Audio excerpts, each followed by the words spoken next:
Hello बच्चों, आज हम पढ़ने जा रहे हैं क्लास 12th का एक्सरसाइज 1.1 जिसमें संबंध से संबंधित सवाल हैं।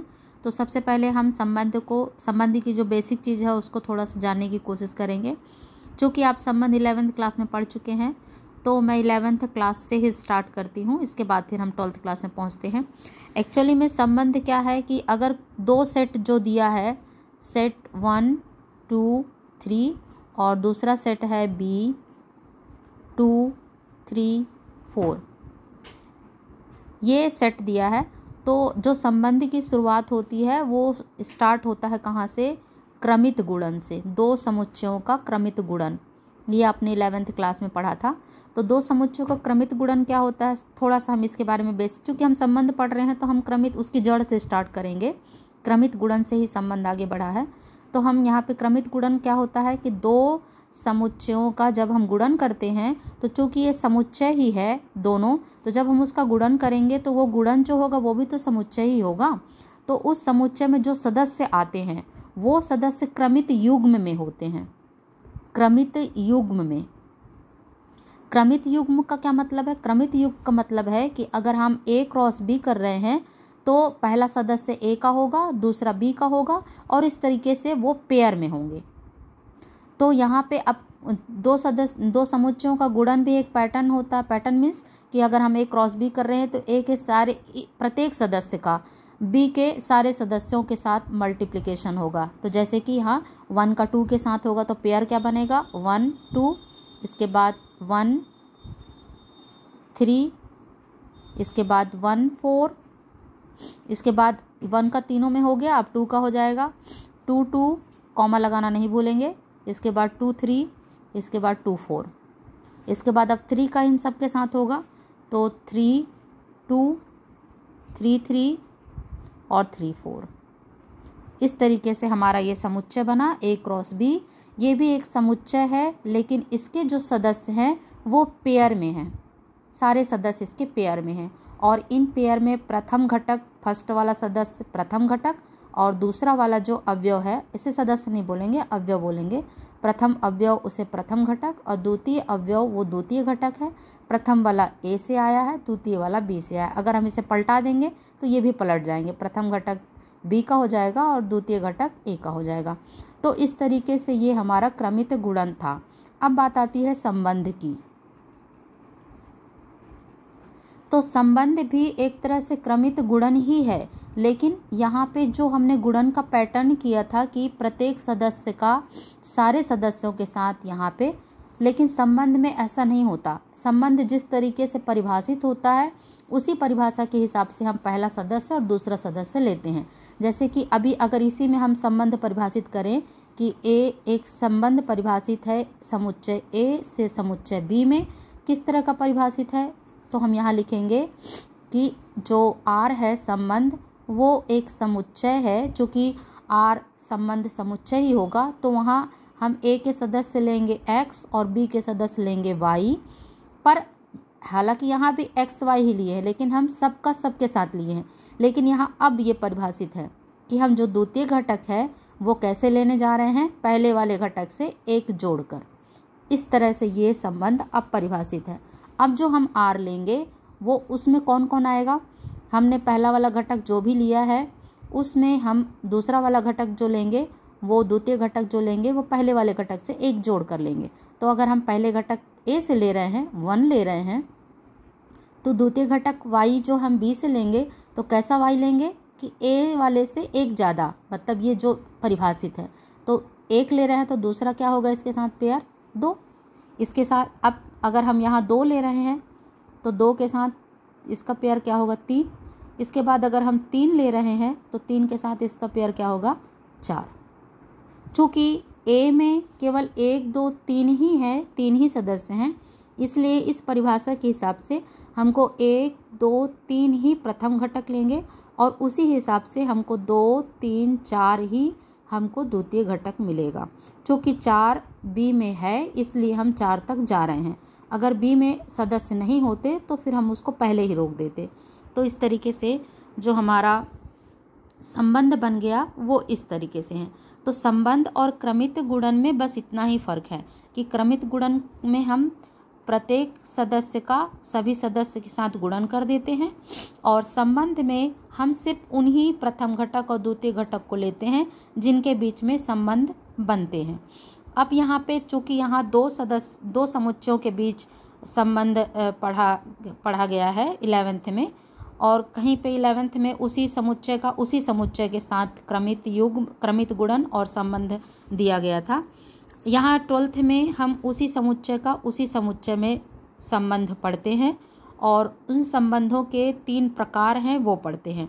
तो मैं यहाँ स्टार्ट करती हूँ, इसी को हम लेते हैं, लेकिन हम इसमें उसी समुच्चय में लेते हैं। मतलब R परिभाषित है A से A में, और मैं A को यहाँ पे 1 2 3 है हमारा, तो यहाँ पे हम समुच्चय A से A में परिभाषित है जो हमारा संबंध है।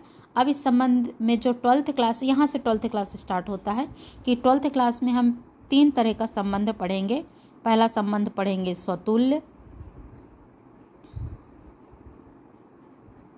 स्वतुल्य संबंध क्या होता है? स्वतुल्य संबंध का मतलब है कि यदि सेम प्रथम घटक भी वही हो और द्वितीय घटक भी वही हो, ये प्रथम घटक द्वितीय घटक अगर ए बिलोंग करता है आर में, इसका मतलब है कि जो आपको संबंध परिभाषित किया गया है उस परिभाषा में आप प्रथम घटक भी वही हो और द्वितीय घटक भी वही नंबर हो और इसके रखने पर वो संबंध संतुष्ट हो जाए, तो हम कहते हैं कि स्वतुल्य संबंध है, चूँकि वहाँ ए और ए आर में बिलोंग करता है।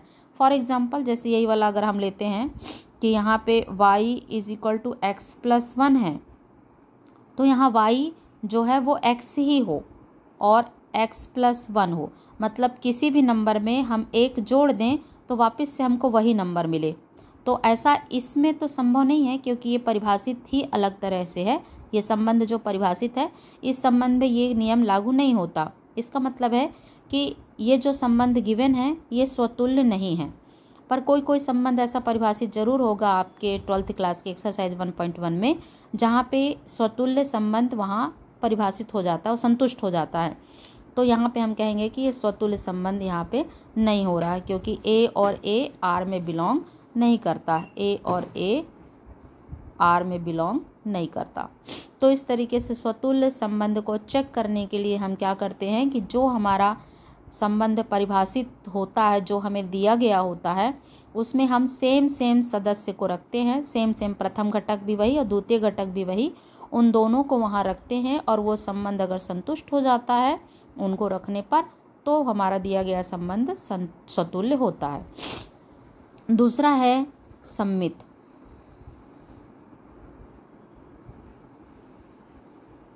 सम्मित संबंध का मतलब होता है कि यदि कोई प्रथम घटक और द्वितीय घटक, यहाँ ए भी दिया है इसलिए मैं ए भी ही कर रही हूँ, एक्स वाई नहीं कर रही हूँ, बुक में भी ए भी करके ही समझाया है। यदि ए भी बिलोंग करता है आर में, तो ए भी बिलोंग करता है आर में, तो बी ए भी अगर आर में बिलोंग करे तब हम कहते हैं कि वो सम्मित है। मीन्स कि यहाँ इसी से परिभाषित करती हूँ मैं, यही वाले संबंध को लेकर चल रही हूँ मैं। ये वाले संबंध में हमको दिया है कि y x+1 है, मतलब द्वितीय घटक जो है वो प्रथम घटक में 1 जोड़ने से आता है। तो अगर हम इसको पलट दें कि जो प्रथम घटक है वो द्वितीय घटक में 1 जोड़ने से आए, तो क्या वो ऐसा आ सकता है? तो यहाँ नहीं हो सकता। इसलिए नहीं हो सकता कि फॉर एग्ज़ाम्पल अगर हम थोड़ी देर के लिए x = 1 लेते हैं तो y बराबर कितना हो जाएगा, इसमें से 1 जोड़ करके 2, ठीक। लेकिन अगर हम y = 1 ले लेते हैं, पलट देते हैं, ठीक है, y बराबर हम इस x y की जगह y x कर देते हैं, तो यहाँ पे अगर हम x y की जगह पे हम 1 मतलब पलट दिए इसको, x y अगर बिलोंग कर रहा है R में, मतलब कि 1 और 2 बिलोंग कर रहा है R में, ठीक। अब यहाँ पर हम y बराबर x+1 तो हो रहा है, लेकिन x बराबर y+1 भी हो रहा है कि नहीं ये देखेंगे। तो x हमारा 1 है और y हमारा 2 है, तो अगर 2 में हम 1 जोड़ देंगे तो वापस से हमको 1 मिलेगा क्या? नहीं मिलेगा। 2 में हम अगर 1 जोड़ देते हैं तो हमको 3 मिल जाता है। इसका मतलब ये है कि x और y तो बिलोंग कर रहा है R में, लेकिन y x बिलोंग नहीं करता R में। मतलब अगर हम पलट देते हैं तो वो जो मतलब संबंध परिभाषित है वो परिभाषा को संतुष्ट नहीं कर रहा है y x।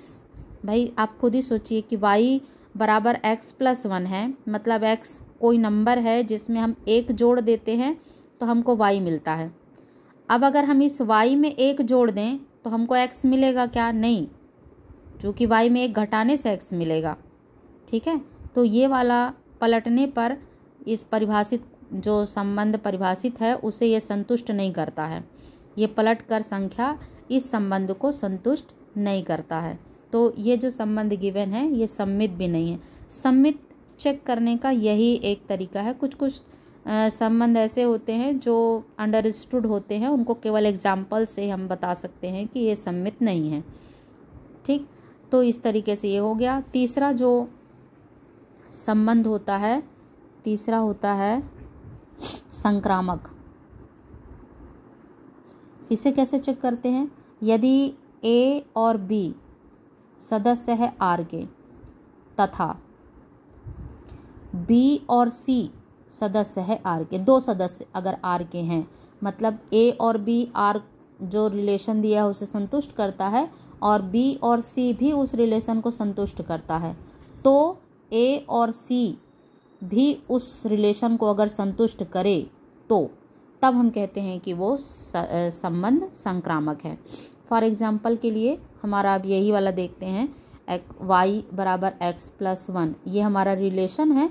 अब यहाँ पे अगर हम कोई ए बी सदस्य ले रहे हैं जो इसे संतुष्ट करता है, ए बी सदस्य मीन्स कि हम कोई भी 1 और 2 ही ले लेते हैं, 1 और 2 लेते हैं जो इसे संतुष्ट करता है कि एक जो है x बराबर 1 है और y बराबर 2 है।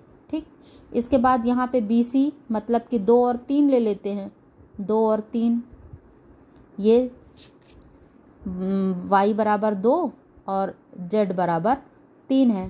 ठीक, तो अगर x और y यहाँ बिलोंग करता है, मतलब कि y is equal to X plus 1 यहाँ हो रहा है, और y और z यहाँ बिलोंग करता है, मतलब कि 3 बराबर z है ना, तो z बराबर y प्लस 1 ये भी संतुष्ट हो रहा है।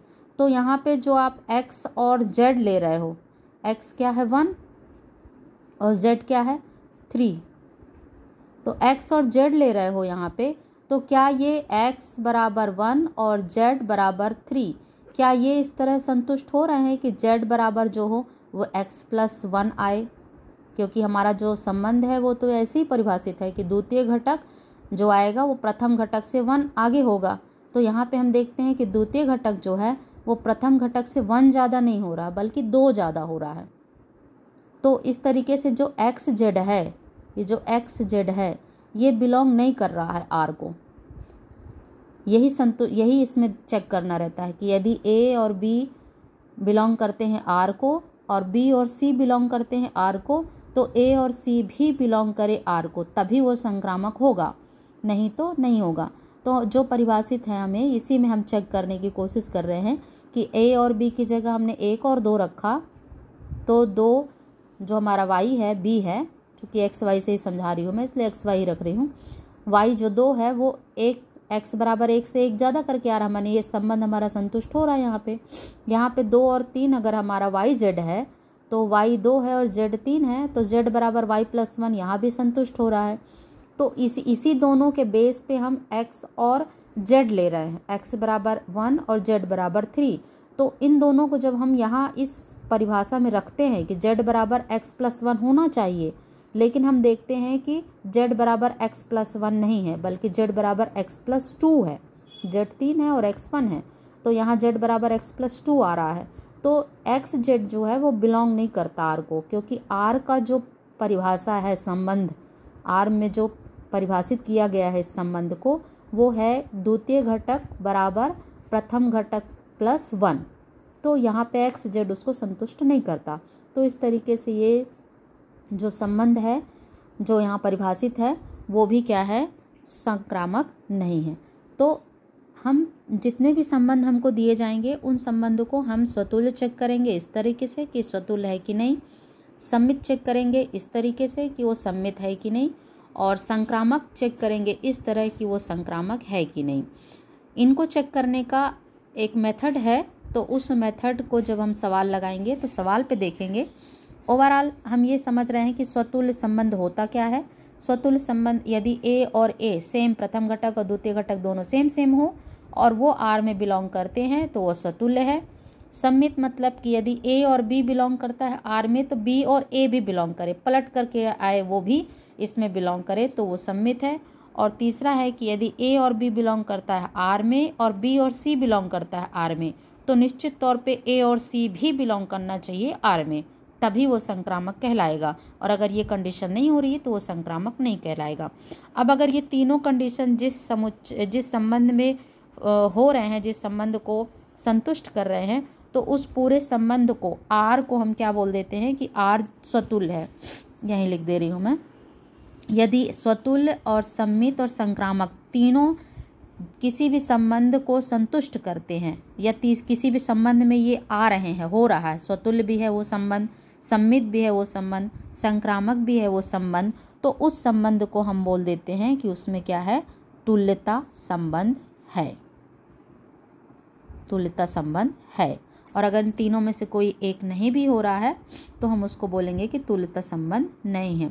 तो अगर आपको क्वेश्चन आता है कि कोई संबंध दिया है उसको चेक करो कि तुल्यता संबंध है या नहीं, तो आपको तीनों चेक करना पड़ेगा। तीनों में से अगर तीनों हो रहे हैं तो वो तुल्यता संबंध है, और अगर तीनों में से कोई एक नहीं हो रहा है तो वो तुल्यता संबंध नहीं है। किसी किसी क्वेश्चन में सिर्फ दो को चेक करने के लिए आता है कि बताइए ये स्वतुल्य है कि नहीं, ये सम्मित संबंध है कि नहीं, तो अपन दोनों को ही केवल चेक करेंगे। किसी किसी में फर्स्ट और थर्ड को आता है कि बताइए ये स्वतुल्य संबंध है या नहीं, संक्रामक है या नहीं, तो हम फर्स्ट और थर्ड को बस चेक करते हैं। अलग अलग दिया रहता है तो अलग अलग चेक करते हैं, और केवल तुल्यता संबंध को चेक करने के लिए अगर बोल देता है तो फिर हम तीनों को चेक करते हैं कि तीनों उस संबंध को संतुष्ट करते हैं कि नहीं। अगर वो तीनों उस संबंध में आ रहे हैं तो फिर वह स्वतुल्य है। तो इस तरीके से पूरे क्वेश्चन जो 1.1 एक्सरसाइज के हैं वो स्वतुल्य, सम्मित और संक्रामक इन तीनों को चेक करने पर ही डिपेंड करता है। और चेक करने के मेथड इसके अलग हैं, वो अपन जब सवाल पढ़ेंगे तो सवाल में देखेंगे। तो अभी हम अब आगे एक्सरसाइज 1.1 को सारे सवाल की वीडियो बनाएंगे, तो आप उस वीडियो को देखिएगा। ओके।